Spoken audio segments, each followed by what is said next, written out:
Shalom. Ya, selamat datang di GBI Gibeon. Saya mau menyampaikan firman Tuhan tentang menjadi pribadi yang dikenal oleh Allah. Ya, saya baca dulu dalam Galatia 4 ayat 8 dan 9. Di situ dikatakan, dahulu ketika kamu tidak mengenal Allah, kamu memperhambakan diri kepada Allah-Allah yang pada hakikatnya bukan Allah. Dulu sebelum kita kenal Tuhan, kita ini suka menghambakan diri pada apa-apa yang ada di dunia ini yang pada hakikatnya itu bukan Tuhan. Ya, selalu kita percaya kepada berhala, kita percaya pada tahyul-tahyul. Ya. Nah, tetapi sekarang sudah kamu mengenal Allah, atau lebih baik sesudah kamu dikenal Allah. Bagaimanakah kamu berbalik lagi kepada roh-roh dunia yang lemah dan miskin dan mulai memperhambakan diri lagi kepadanya. Saudara, seringkali meskipun kita sudah menjadi orang Kristen, kita masih percaya akan roh-roh dunia yang miskin, ya. Misalnya kita percaya pada hari ini hari baik, itu tidak baik. Lalu ada apa, kalau kita pindah rumah, kita mikir, waduh mesti bawa apa supaya kita selamat, ya. Itu semua adalah roh-roh dunia yang miskin. Kita tidak percaya pada hal-hal seperti itu. Karena Tuhan sudah memberikan keselamatan pada kita dan roh Allah itu sebetulnya ada pada kita. Bagaimana kok bisa seperti itu, ya? Nah, kita kembali ke atas, ya, ke Galatia 4 ayat 1 sampai 4. Yang dimaksudkan ialah selama seorang ahli waris belum akil balik, sedikit pun ia tidak berbeda dengan seorang hamba. Sungguh pun ia adalah tuan dari segala sesuatu, tetapi ia berada di bawah perwalian dan pengawasan sampai pada saat yang telah ditentukan oleh Bapaknya. Bapak kita di surga itu yang menentukan, ya. Demikian pula kita selama kita belum akil balik, kita takluk juga kepada roh-roh dunia. Tetapi setelah genap waktunya, maka Allah mengutus anaknya yang lahir dari seorang perempuan dan takluk kepada hukum Taurat. Yesus sudah diutus ke dalam dunia untuk menyelamatkan dunia, supaya kita tidak terpengaruh oleh roh-roh dunia yang begitu miskin, yang tidak bisa berbuat apa-apa. Nah, karena itu Tuhan itu sudah mengutus anaknya ke dalam hati kita. Dia lahir dari seorang perempuan dan dia itu takluk kepada hukum Taurat. Taurat itu sebetulnya baik, ya saudara, karena itu memberikan batasan kepada kita untuk kita tidak berbuat salah, tidak berbuat dosa. Nah, ya, ayat yang kelima, ia diutus untuk menebus mereka yang takluk kepada hukum Taurat, supaya kita diterima menjadi anak. Dan karena kamu adalah anak, maka Allah telah menyuruh roh anaknya ke dalam hati kita yang berseru, Abba ya Bapa, ya Bapa, Abba ya Bapa. Jadi kamu bukan lagi hamba, melainkan anak. Jika kamu anak, maka kamu juga adalah ahli-ahli waris oleh Allah. Amin, saudara. Saudara, kita semua adalah anak-anak Allah. Karena Tuhan Yesus waktu dia datang ke dunia itu, dia sudah melihat kita percaya dan dia telah menyuruh anaknya itu datang ke dalam hati kita. Nah, roh anaknya inilah yang menjadikan kita bisa berseru, ya Bapa, Abba ya Bapa. Nah, saudara, kita sekarang adalah orang-orang yang sebetulnya dekat dengan Allah. Pak Gus Dur itu pernah mengatakan, tidak ada orang Kristen itu adalah orang-orang yang dekat dengan Allah, karena mereka memanggil Allah itu Bapa di surga. Ya. Jadi luar biasa, saudara. Memang betul, karena kita ini adalah anak-anak Allah, kita bisa berseru Bapa kami yang di surga. Luar biasa. Nah, saudara, karena itu kalau kita ini anak, ada roh Allah di dalam kita, Allah itu kenal sama kita. Dia tahu kita. Saudara kan tidak percaya, ya, kalau saudara Saya pernah, saudara, tadi Bu Novi menyampaikan doa kita selalu dikabulkannya, saudara. Beberapa waktu yang lalu, kira-kira 2 tahun yang lalu gitu. Daerah sini ini ada banyak kafe-kafe di pinggir jalan. Wah, tempatnya kumuh sekali. Kafe-kafe itu jual minuman-minuman keras. Lalu di Darmopax itu kedengaran dung dung dung dung dung dung dung dung. Pokoknya ramai sekali dan seringkali ada perkelahian. Seringkali ada kerusuhan. Kadang-kadang ada pembunuhan. Di ujung jalan sana ada pembunuhan. Saudara, satu hari jalannya ditutup karena ada pembunuhan. Pokoknya daerah ini menjadi daerah tidak enak. Nah, padahal di sini ada gereja, saudara. Nah, saya sebagai pemilik gereja ini, saya langsung ajak orang-orang berdoa. Ya, berdoa. Kita doakan. Wah, enggak mungkin orang segitu banyaknya digusur semua. Enggak mungkin. Tapi karena kita berdoa, tiba-tiba saudara, itu Bu Risma masih baru berapa tahun menjabat. Itu kemudian dia mulai katakan kafe-kafe itu yang menjual minuman keras itu harus dibubarkan, harus ditutup. Ya. Terus lama-lama orang-orang yang itu semua digusur. Lalu ada juga perjudian. Jadi daerah ini menjadi daerah yang tidak enak. Siapa yang tinggal di daerah ini kan merasa waktu itu. Ya. Tapi saudara, hari ini kita lihat itu semua yang kita doakan sudah terjadi. Luar biasa. Kenapa saudara Tuhan dengar doa kita? Bukan karena kita berdoa, pakai bahasa roh, bukan saudara. Tapi saudara, Tuhan itu kenal pada kita. Tuhan itu kenal kepada kita. Apa yang kita minta itu adalah baik. Tidak baik toh daerah ini menjadi daerah yang kumuh seperti itu. Nah saudara, itu juga belum itu orang-orang yang bergadang di pinggir jalan. Sampai sekarang masih ada tapi tidak banyak. Kapan itu ada pembantu-pembantu saya pas di pinggir jalan. Itu diparani sama Satpol PP. Ditanya ada apa, kenapa kok kumpul-kumpul. Jadi daerah ini menjadi daerah yang bersih dan aman. Amin saudara. Jadi kita semua senang dengan keadaan itu. Nah saudara, itu tandanya bahwa Allah itu kenal kepada orang yang berseru-seru kepada Dia, yang berdoa kepada Dia. Doa-doa kita tuh selalu dikabulkan. Amin. Amin, saudara. Nah, bagaimana Allah mengenal kita? Ya, saya ada beberapa ayat yang lain ya, yang menandakan bahwa kalau hidup kita berkenan kepada Allah, Allah itu selalu mendengar kita dan menjawab kita. Dalam Mazmur 27 ayat 23 kita baca ya, dikatakan Tuhan menetapkan langkah-langkah orang yang hidupnya berkenan kepadanya. Jadi semua langkah-langkah hidup kita itu berkenan di hadapan Allah. Tuhan yang menentukan. Jadi seluruh hidup kita itu benar-benar betul-betul terjamin, ada rasa aman. Karena langkah-langkah hidup kita itu disertai oleh Tuhan. Dalam kitab Maleakhi pasal 17 dan 18 dikatakan dalam ayat 17, kita baca sama-sama ya, Maleakhi 3 ayat 17 dengan suara keras ya, 1, 2, 3. Mereka akan menjadi milik kesayanganku sendiri, firman Tuhan semesta alam, pada hari yang kusiapkan. Aku akan mengasihani mereka sama seperti seorang menyayangi anaknya yang melayani dia. Saudara percaya enggak bahwa Tuhan itu sangat mengasihi kita. Sama seperti seorang ibu yang merawat anaknya, yang menyayangi anaknya. Saya sendiri menjadi seorang ibu ya, dulu waktu anak-anak saya masih kecil tuh, saya ingat mereka itu menjengkelkan luar biasa.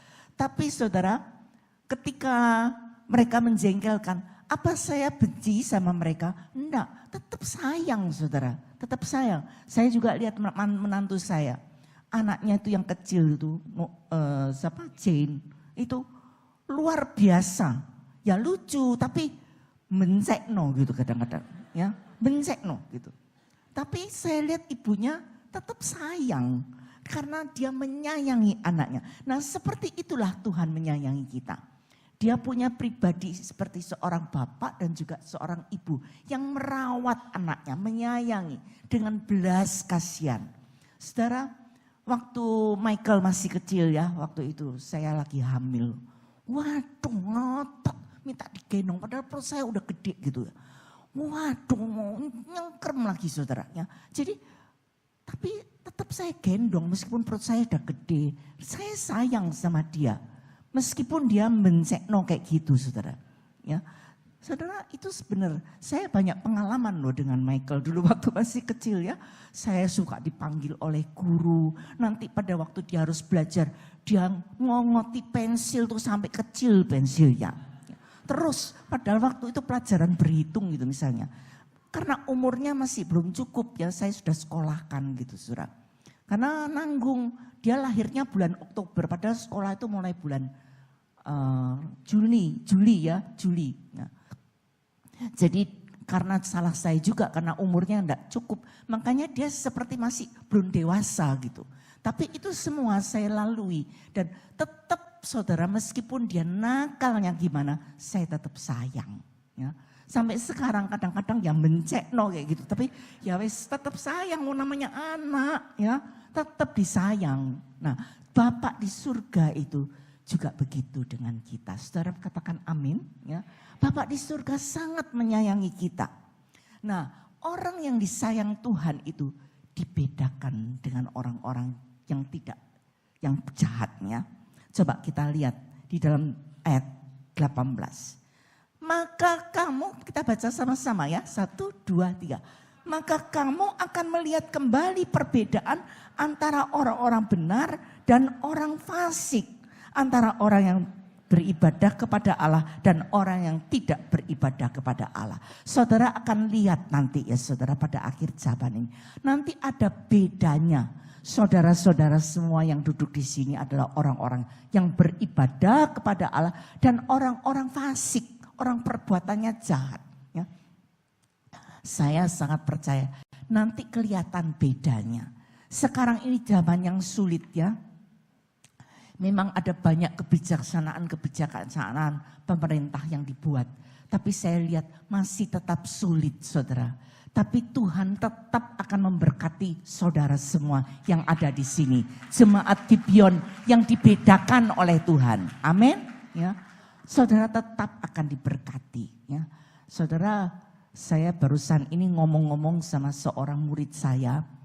Dia itu sedang ada prospek luar biasa gitu ya. Prospeknya besar gitu. Saya katakan itu pasti jatuh ke kamu. Nanti Tuhan akan memberikan surprise kepada kamu. Saudara, saya percaya itu yang akan terjadi. Ya. Saudara, saya sendiri saudara. Waktu awal tahun ini saya berkhotbah, saya juga berkata bahwa akan ada surprises yang Tuhan nyatakan kepada saudara pada tahun ini. Ada surprise itu artinya saudara enggak mikir, saudara duga, tapi itu yang Tuhan sediakan. Karena memang ada bedanya dengan orang-orang yang lain yang bukan percaya. Ya. Saudara, selain itu bahwa pada akhir zaman ini ada banyak pencobaan-pencobaan yang menimpa kita.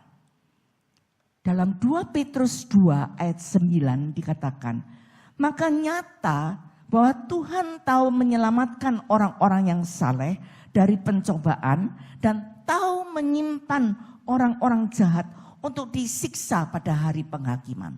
Saudara, hari penghakiman itu ada dan tidak lama lagi pada akhir zaman ini nanti akan dibedakan ya. Orang-orang yang percaya itu akan dijauhkan dari pencobaan-pencobaan. Tapi orang-orang yang berbuat jahat itu akan disimpan untuk disiksa pada hari penghakiman itu. Nah saudara, sekarang bagaimana kita menjadi orang yang dikenal tadi ya. Saudara, sesudah kamu dikenal oleh Allah. Ini judul khotbah saya. Ya. Jadi maksudnya supaya kita itu yang sudah percaya itu benar-benar dikenal. Misalnya begini saudara, kita semua mengenal Bapak Presiden Jokowi. Ya. Kenal ya semua saudara. Tapi Pak Jokowi belum tentu kenal dengan saudara.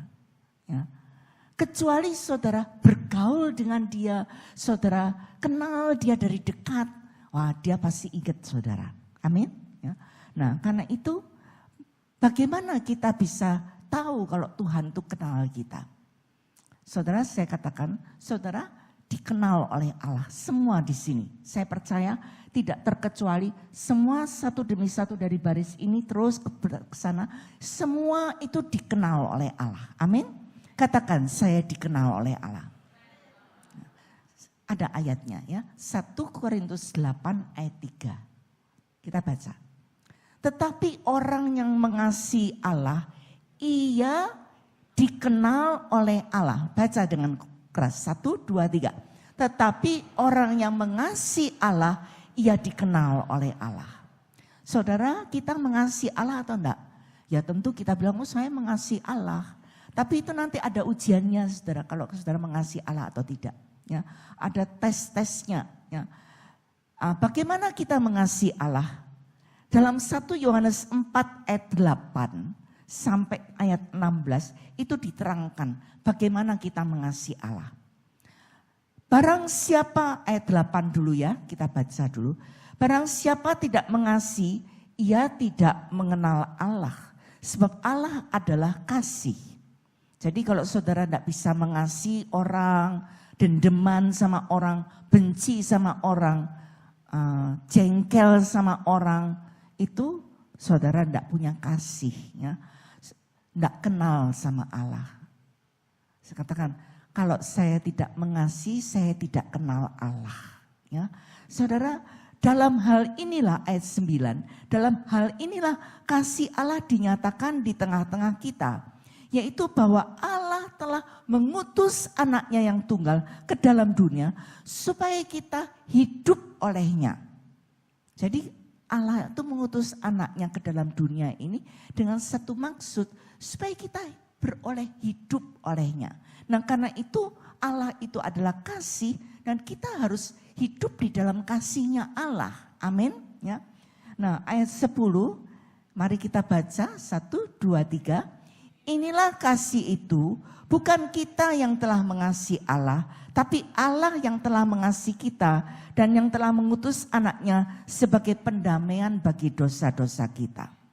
Saudara-saudaraku yang kekasih, jikalau Allah sedemikian mengasihi kita, maka haruslah kita juga saling mengasihi. Kasih itu satu tindakan yang timbal balik. Aku cinta kamu, kamu juga cinta aku. Ya. Tapi kalau kita tidak punya kasih, kalau Allah tidak mengasihi kita lebih dulu, kita tidak mengerti apa itu kasih. Ya. Saudara, saudara merasa tidak bahwa Allah itu mengasihi saudara? Ya.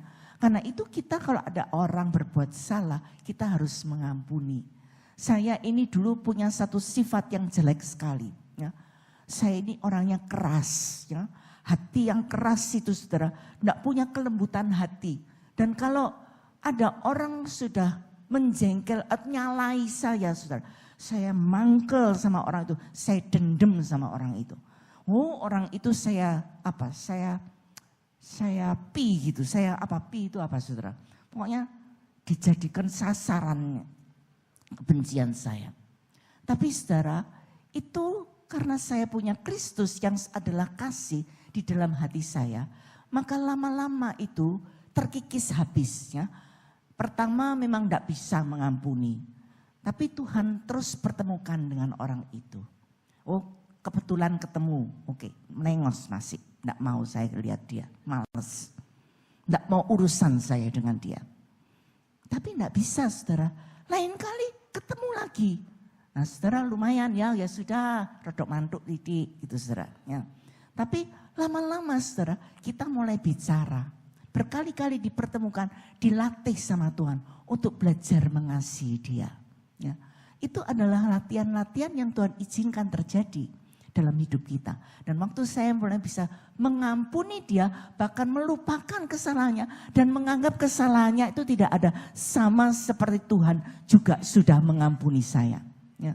Saudara, saya itu banyak salahnya sama Tuhan. Tapi Tuhan tuh menganggap kesalahan saya dihapus, bahkan tidak diingat-ingat lagi. Luar biasa.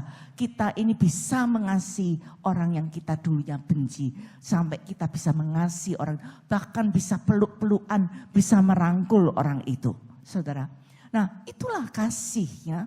Nah tidak ada seorang pun yang pernah melihat Allah, tapi jika kita saling mengasihi, maka Allah tetap ada di dalam dia dan kasihnya itu sempurna di dalam kita. Kasih Allah itu sempurna di dalam kita. Pada waktu kita melakukan kasih itu, saya percaya kasih Allah itu sempurna di dalam kita. Amin.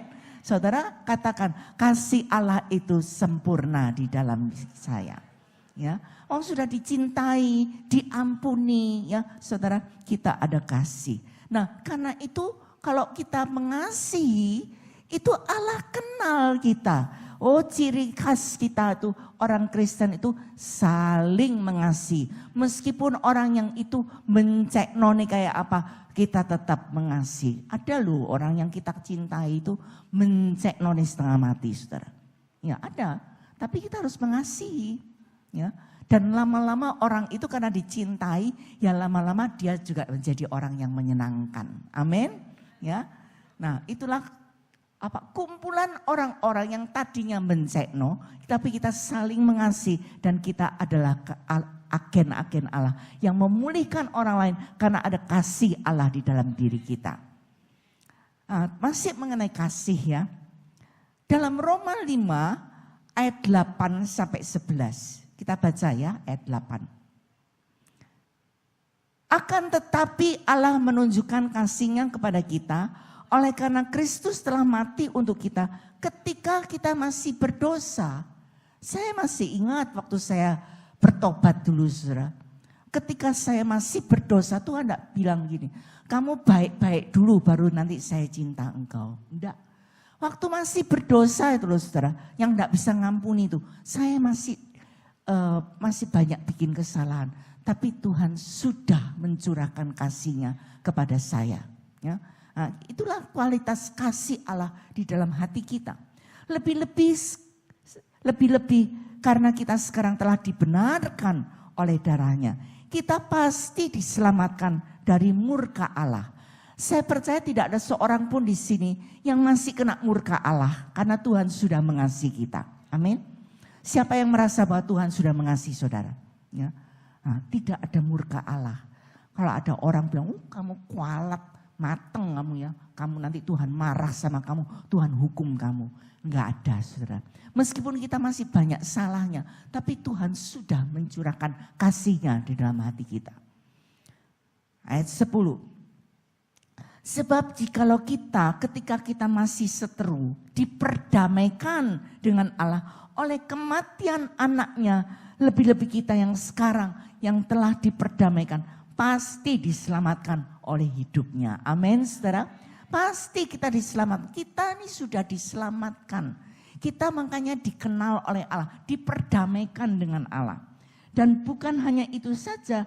Kita malah bermegah dalam Allah oleh Yesus Kristus Tuhan kita. Sebab oleh Dia kita menerima pendamaian kita. Itu. Karena kita sudah diperdamaikan dengan Allah. Maka Allah itu kenal kita saudara. Amin. Orang sudah diperdamaikan, dikenal oleh Allah. Amin. Saudara katakan, saya itu dikenal loh sama Allah. Bagaimana kamu? Kamu dikenal gak sama Tuhan? Kita semua dikenal oleh Allah.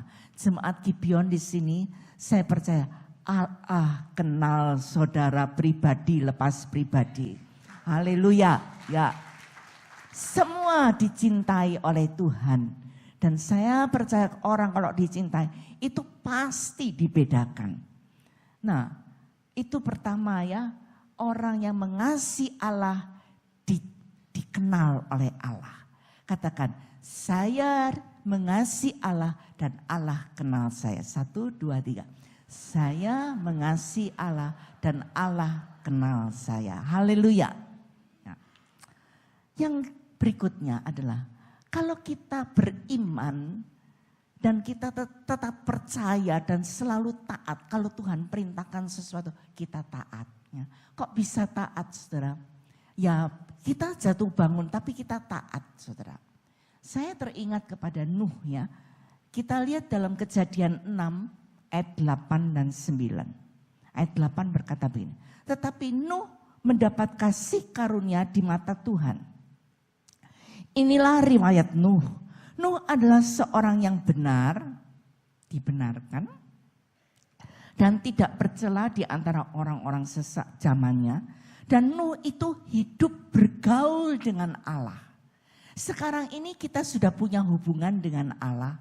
Kita harus hidup bergaul dengan Allah. Saudara, setiap hari saya bergaul dengan Allah. Bagaimana kalau saya bergaul dengan Allah? Allah cinta aku cinta dia, bergaul dengan dia. Ya. Saudara, pergaulan kita dengan Allah, karena kita makin kenal dia, semakin kita menjadi serupa dengan dia. Dan pergaulan kita itu setiap hari, saudara.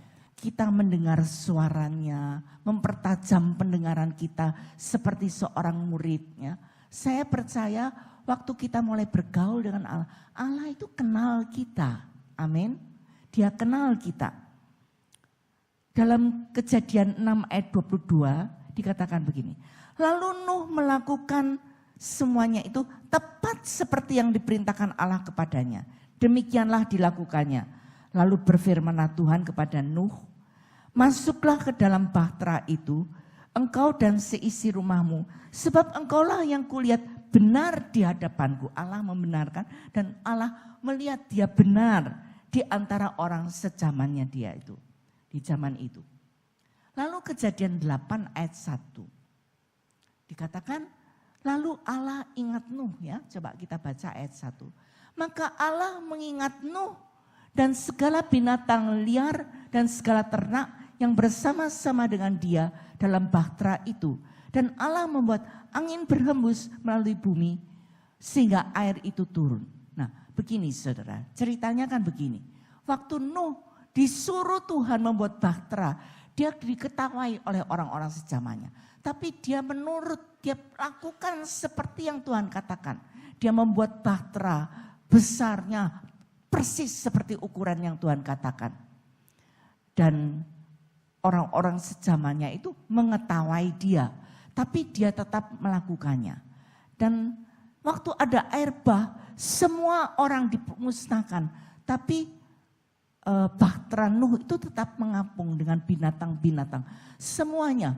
Dan itu mengapungnya tuh cukup lama ya. Maka dikatakan Allah ingat. Ingat itu artinya dalam waktu, kurun waktu, suatu waktu. Tahu-tahu Tuhan itu ingat. Demikian juga dengan kita. Kalau mungkin saudara berdoa untuk seorang anggota keluarga. Kok tidak dijawab-jawab.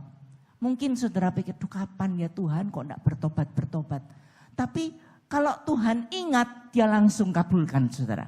Ya, dia ingat itu artinya ada jangka waktu. Ya, sehingga bahtera itu yang mengapung itu akhirnya surut. Kenapa? Karena ada angin berembus dan airnya mulai turun. Akhirnya berakhirlah air bah itu dan dia diselamatkan. Dia menerima kasih karunia dari Tuhan. Amin saudara. Luar biasa. Nah, karena itu dia bergaul karib dengan Tuhan. Kenapa dia bisa bertahan? Karena dia selalu bergaul karib dengan Tuhan. Dalam Mazmur 25, coba kita lihat Mazmur 25, ayat 12 sampai 14. Siapakah orang yang takut akan Tuhan? Kepadanya Tuhan akan menunjukkan jalan yang harus dipilihnya. Jadi kalau kita takut akan Tuhan, Tuhan selalu menunjukkan jalan yang harus dipilihnya.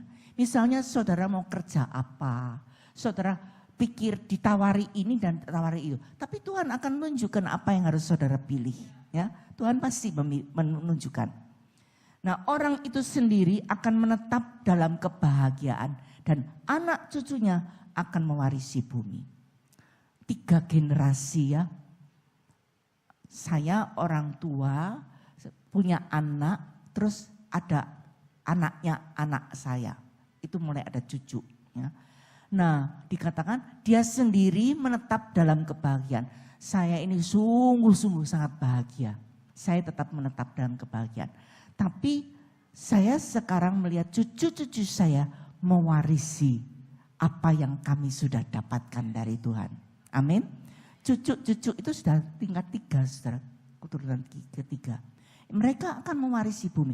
Jangan takut, hidup kita sungguh-sungguh akan mengalami kebahagiaan dan kebahagiaan itu akan diwarisi oleh anak-anak. Amin.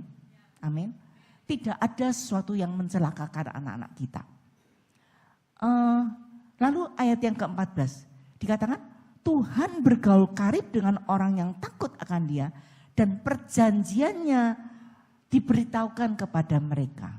Saudara, waktu kita bergaul karibnya, dekat dengan Tuhan, mendengarkan suaranya, bergaul karib dengan Dia, itu dikatakan Tuhan itu memberikan firman-firmannya, perjanjian-perjanjiannya. Misalnya Allahmu akan mencukupi segala keperluanmu menurut kekayaan kemuliaan. Tuhan akan genapi firman itu di dalam hidup saudara. Amin.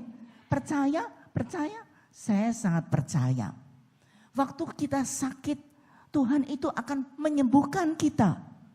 Mereka yang sakit-sakit di sini, saya sangat percaya bahwa bilur-bilur Yesus itu mengandung serum-serum yang cukup berarti untuk bisa menyembuhkan penyakit kita. Amin. Ya. Tidak ada penyakit yang tidak bisa disembuhkan. Saya sangat percaya. Ya. Saya itu loh saudara, saya hampir tidak pernah sakit. Ya. Kapan lu sakit flu, 1-2 hari selesai. Terus kemudian saya kata, saya tidak mau sakit flu pergi dalam nama Yesus. Bilur-bilur Yesus menyembuhkan. Saya langsung sembuh saudara. Ya, kenapa? Karena itu firman Tuhan. Saya percaya akan janji-janji Tuhan. Firman itu saya sebutkan.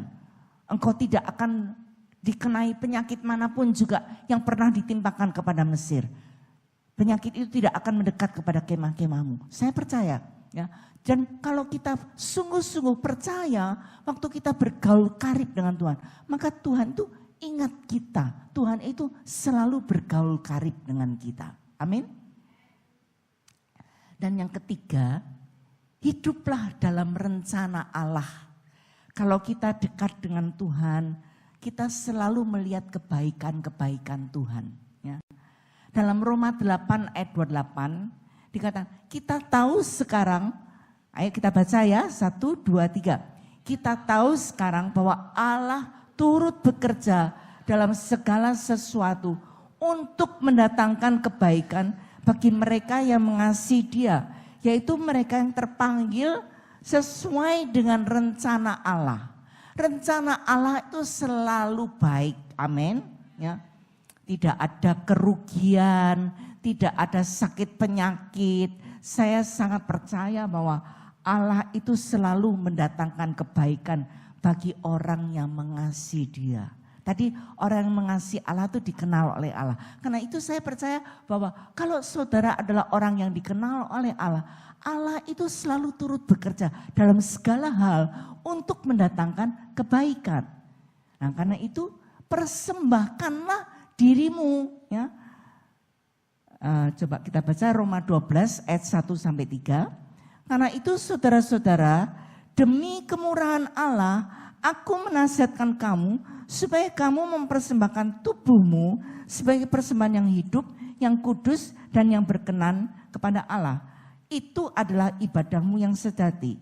Janganlah kamu menjadi serupa dengan dunia ini, tapi berubahlah oleh pembaruan budimu, sehingga kamu dapat membedakan mana kehendak Allah, apa yang baik, yang berkenan kepada Allah dan yang sempurna. Ada 3 tingkatan, ya. Jadi apa yang baik, yang berkenan kepada Allah dan yang sempurna. Nah, kita harus tahu kehendak Allah yang sempurna. Kalau kita melakukannya, mengerjakannya, maka saya percaya berdasarkan kasih karunia yang dianugerah kepadaku, aku berkata, setiap orang di antara kamu, janganlah kamu memikirkan hal-hal yang lebih tinggi dan tinggi daripada yang patut kamu pikirkan. Jadi begini saudara, kalau saudara mulai mikir saudara, ini jangan-jangan saya tambah rugi, saya bangkrut, saya mikir lagi, mikir, aduh nanti tambah penyakitnya tambah parah. Saudara, itu tidak akan terjadi. Ya. Pikirkan yang baik, yang mulia, yang sempurna dari Allah. Ya. Persembahkan tubuhmu, terus berubah. Pembaruan budi itu budi kita itu harus berubah. Ya. Dari kita suka mikir-mikir yang tidak-tidak. Saudara, siapa di sini yang suka mikir yang tidak-tidak? Aduh, jangan-jangan anak saya celaka. Saudara, saya kadang-kadang ya masih gitu, saudara. Kalau anak saya tidak pulang-pulang, tak pikir, dek mana dek, saudara. Pernah saya telepon dia, saudara tidak disauti, saudara. Sampai malam tak telepon terus, tetap tidak disauti. Tahu-tahu tengah malam dia nelpon saya, aduh mama miss call-nya banyak sekali. Dia bilang gitu. Nggak ada apa-apa, saudara. Tapi saya khawatir kok tidak nyauti, dia diapakan orang. Itu kadang-kadang itu pikiran saya sendiri, saudara. Ada kekhawatiran yang menyisip di situ. Lalu kita mikir yang tidak-tidak, saudara. Ya. Saudara, karena itu kita harus berubah, ya. Jangan khawatir tentang apapun juga. Serahkan semua kepada Tuhan. Dan Tuhan akan memberikan saudara yang terbaik. Amin. Allah turut bekerja dalam segala hal untuk mendatangkan kebaikan. Ada kasih karunia demi kasih karunia. Dan kita beriman kepada Allah dan Tuhan akan menyatakan kemuliaannya di sana. Yang keempat, Tuhan selalu memberi surprises. Segala sesuatu disediakan Allah untuk mereka yang mengasihi Dia. Inilah firman yang saya sampaikan pada tahun yang baru barusan. Ya. Saudara, saya sangat percaya bahwa di dalam tahun ini Tuhan pasti memberikan surprises kepada saudara. Ya.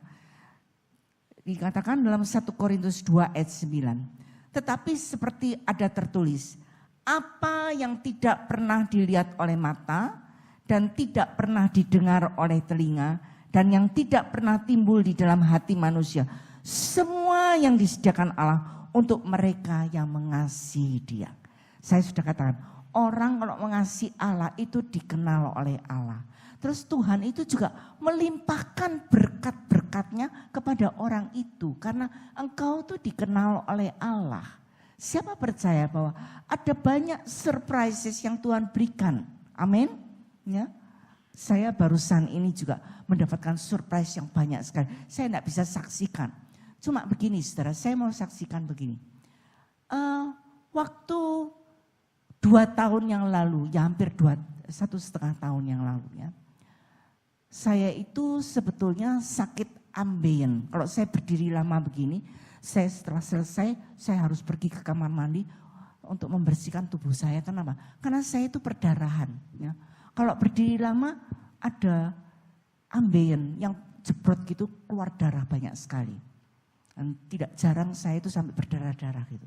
Nah, terus saya punya pikiran, tak operasi noai, biar sembuh.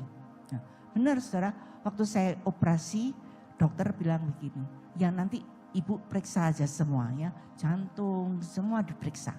Nah saudara, waktu saya diperiksa itu ternyata dokternya bilang begini, oh ibu nanti waktu dioperasi itu ibu enggak boleh dioperasi lalu dibius total. Kenapa? Karena bahaya untuk jantung ibu. Jantung ibu ini ada sesuatu yang enggak beres gitu. Nah saudara, saya kaget kok dibilang itu. Saya kalau jalan ya enggak sesek, saya kalau naik tangga juga enggak sakit, saya enggak pernah merasa apa-apa. Betul, saya oke keadaannya. Terus saya pikir begini, oh ya sudah, lebih baik nanti kalau saya operasi, dokter bilang, oh ya, terus waktu itu akhirnya dioperasi, terus sudah operasi saya harus kembali ke dokter jantungnya. Nah, dokter jantungnya itu mengadakan CT scan dan kemudian dia itu melihat saya harus dikateterisasi. Ya. Nah, waktu dikateterisasi itu dilihat ternyata buntu di 5 tempat. 5 tempat KTO persentasinya tuh 99%. Yang masih berkarya itu 1%. Di 5 tempat atau ada yang 98, ada yang 95. Saudara, saya kaget dibilang begitu saudara. Ibu kalau ini benar-benar harus operasi. Ya. Terus saya akhirnya mikir saya mesti operasi di mana ya, di Penang atau di Singapura. Kan orang pada umumnya kalau operasi jantung kan pergi ke sana. Ya meskipun biayanya berapa ya saya harus pergi ke situ. Nah, saya sudah tanya-tanya, sudah tuh. Kemudian dokter jantungnya bilang, alah enggak usah pergi ke Singapura, di sini aja bisa. Pergi ke dokter Yan itu loh, dia itu bisa. Nah saudara, saya masih enggak sek gitu ya. Karena saya pikir nanti kalau bisa saya operasi nanti bulan Januari aja. Karena itu bulan November gitu. Nah waktu saya bilang begitu, dokter bilang, kamu jangan begitu. Karena saya pikir di bulan Desember saya banyak undangan-undangan untuk saya khotbah di mana-mana gitu saudara. Nah, saya pikir saya mau Natalan dulu, setelah itu baru saya pergi operasi gitu. Tapi saudara, waktu dokter katakan, kamu itu kok mau khotbah toh? Dia bilang, khotbah itu melibatkan emosi dan itu enggak baik buat jantungmu. Sewaktu-waktu bisa sudden death, dia bilang gitu. Waduh, lah kok sudden death, bisa mati tiba-tiba gitu. Saya pikir apa sudah waktunya saya, ya tambah enak ya saya kalau mati ketemu Pak Daniel. Saya pikir gitu saudara ya. Tapi saudara, waktu itu kemudian saya pergi ke dokter yang dikatakan dokter Jan Semiring itu ya. Dokter bilang begini, loh Bu, yang operasi itu memang saya, tapi sebetulnya bukan saya, itu tangan Tuhan. Dan kalau saya bisa, itu kemuliaan bagi Tuhan. Dia ngomong gitu. Saudara, saya makin sek dia ngomong gitu. Wes saya enggak ke Singapura, enggak ke Penang. Kalau pikir saya harus sewa hotel untuk mereka yang nanti nganter saya. Sudah saya tetap operasi di Indonesia. Kok berani ya, saya belum pernah tahu jantung itu bayangkan. Ini dada digeraji, ya, digeraji sampai di perut sini. Kemudian jantungnya dikeluarkan, dipakai mesin gitu saudara. Bayangkan saudara, saya yang ngeri-ngeri gitu ya. Masa saya digeraji dododi. Terus habis itu jantungnya dikeluarkan pakai mesin. Ya ampun. Tapi dokternya pesan begini. Oke ibu, minggu depan ya. Saya minggu depan akhirnya awal Januari. Pas waktu itu di sini Natalan. Saya masuk rumah sakit. Kemudian saya dioperasi di sana. Waktu saya masuk kamar operasi itu saudara. Oh ya, dokternya pesan begini. Ibu, nanti waktu operasi ibu enggak kerasa apa-apa. Ya. Nanti kalau sudah bangun, ibu jangan kaget karena ibu enggak berdaya apa-apa. Ya. Karena di mulutnya ada alat, dari dadanya keluar alat-alat juga. Jadi selama 3 hari di ICU, nanti ibu juga merasa, nanti dikasih obat anti sakit. Jadi memang enggak sakit. Tapi memang enggak enak saudara, enggak bisa ngomong. Bayangkan di sini dikasih alat pernafasan, enggak bisa ngomong saudara. Terus habis itu kalau makan ada banyak selang-selang saudara. Saya akhirnya di sana 4 hari di ICU. Dan waktu saya di ICU saudara, saya nurut, saya enggak berontak, saya diem aja. Waduh, enggak enak saudara di ICU. Di situ ada orang mau mati, teriak-teriak. Di situ ada orang yang sekarat. Di sana ada orang yang mau mati. Di mana-mana ada orang mau mati, saudara. Di ICU. Dan akhirnya hari keempat saya dikeluarkan. Dan akhirnya semua itu dilepas. Terus hari ke-10 saya boleh pulang. Ya, saya dilatih jalan, diajari jalan dan segalanya.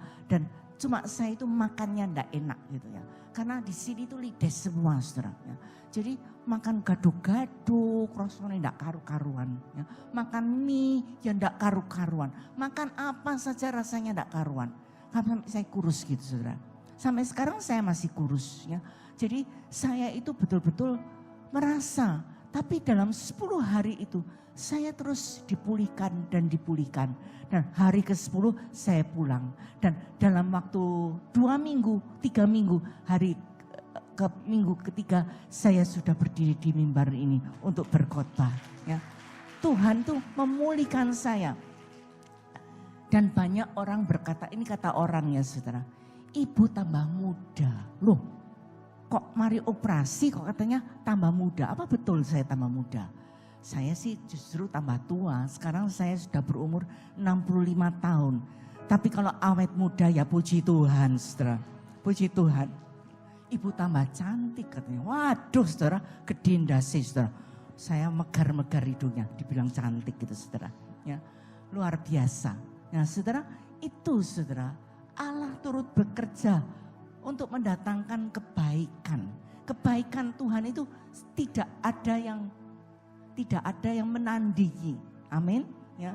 Nah, saudara, saya anjurkan kepada mereka yang didiagnosa dokter dengan sakit penyakit apapun juga, jangan percaya apa yang dokter katakan, tapi percaya apa yang Tuhan rencanakan untuk saudara. Amin. Nanti kan ada surprises ya. Nah saudara, apa yang tidak pernah kau lihat, apa yang tidak pernah kau duga, apa yang tidak pernah ada dalam hati, itu yang disediakan Allah bagi orang-orang yang mengasihi Dia. Orang yang dikasihi Tuhan dikenal oleh Allah. Amin. Saudara dikenal oleh Allah. Nah sekarang yang terakhir, dalam 2 Timotius pasal 2 ayat 19. Hiduplah dalam pengurapan Roh Kudus. Dikatakan, tetapi dasar yang diletakkan Allah itu teguh. Dan meterainya ialah Tuhan mengenal siapa kepunyaannya. Dan setiap orang yang menyebut nama Tuhan hendaklah meninggalkan kejahatan. Nah, kalau kita hidup dalam pengurapan Roh Kudus ada di dalam kita. Kita harus meninggalkan kejahatan. Saudara tidak bisa berbuat jahat kok saudara. Waktu saudara mau berbuat jahat itu, Roh Kudus itu akan menegur kita. Ya. Jadi saudara, saya itu pernah saudara ya, saya pergi ke Eropa. Terus saya bawa oleh-oleh untuk beberapa pendoa saya. Orang-orang yang suka mendoakan saya gitu ya. Tak bawa oleh-oleh, satu orang satu botol parfum gitu ya. Nah, saya pikir begitu saya datang, saya mau bagi-bagi. Waktu saya mau bagi-bagi saudara, tiba-tiba saya dengar orang bilang, Bu, ibu dirasani loh sama ibu itu. Dirasani apa? Ya, mana orangnya? Saya pikir gitu. Ya. Nah, namanya orang dirasani kan tidak enak saudara. Ya. Nah, saudara, saya pikir, wis gak sido, ndak usah dikasih no, tak pakai dewek ae. Itu jahat loh saudara. Roh Kudus tegur saya. Kamu sudah mau berbuat baik, ngoleh-ngolehi orang. Kok enggak jadi toh, mau dipakai dewek. Saudara, itu jahat saudara. Kemudian langsung saya bertobat. Saya bilang, Tuhan aku enggak mau lihat dia ngomong apa. Biar dia ngomong elek, ya wis tak apa-apa elek. Nanti kan waktu juga akan membuktikan siapa saya. Saudara, itu semua adalah pekerjaan Roh Kudus. Tuhan tahu siapa kepunyaannya. Kalau saya milik Allah, mau berbuat baik aja kok kate dilihat. Oh orang itu ngerasa nih, wes tak sido. Itu jahat loh saudara. Mau berbuat baik dibatalkan. Ngoleh-ngoleh orang itu kan baik saudara. Tapi saudara, itu akhirnya untung saya bertobat ya. Dan saya mau meninggalkan kejahatan. Saudara, nah saudara, kalau kita hidup di dalam pengurapan Roh Kudus terus akan pimpin kita. Kita kalau mau berbuat salah, itu ditegur oleh Roh Kudus. Amin, amin. Nah, saudara bersyukur ada Roh Kudus di dalam hati kita. Pegang dada saudara, Roh Kudus sekarang tinggal di dalam. Engkau dikenal Allah, amin. Ya, saudara, orang yang mengasihi Allah dikenal oleh Allah. Kasih Allah sudah dicurahkan dan sempurna. Waktu kita berdosa, kita sudah dicintai oleh Tuhan. Dan kasihnya itu tidak berubah. Dia menyayangi kita seperti menyayangi anaknya. Ya. Dan itu nanti dibuktikan di dalam kehidupan kita sehari-hari. Doa-doa kita semuanya akan dijawab oleh Tuhan. Tidak ada doa kita di sini. Siapa yang punya doa yang belum dijawab? Saya percaya Tuhan akan menjawab doa-doa saudara. Semuanya. Kalau ada seorang anggota belum bertobat, saudara tidak lama lagi dia pasti bertobat. Ya. Percaya saja, percaya. Tuhan akan membuat hidup kita itu berbuah-buah. Ya. Saudara, saya percaya waktu kita mulai berakar di dalam Tuhan, kita kenal Dia, kita bergaul karib, semakin kenal Dia, maka saya percaya semakin Tuhan kenal kita juga. Amin. Mari kita berdoa. Bila ku